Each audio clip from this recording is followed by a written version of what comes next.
I'm Amanda, and I'm interning here at the American Red Cross. I'm a community service intern, and I'm here until the end of May.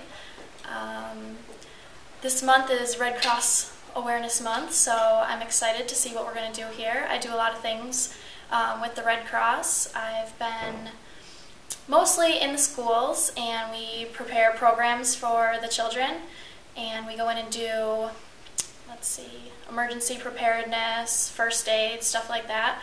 So that's really fun. That's probably my favorite part. I've learned a lot about the Red Cross. When I first came here, I actually thought that the only thing they did was blood drives, and I've learned that that's not the only thing they do here.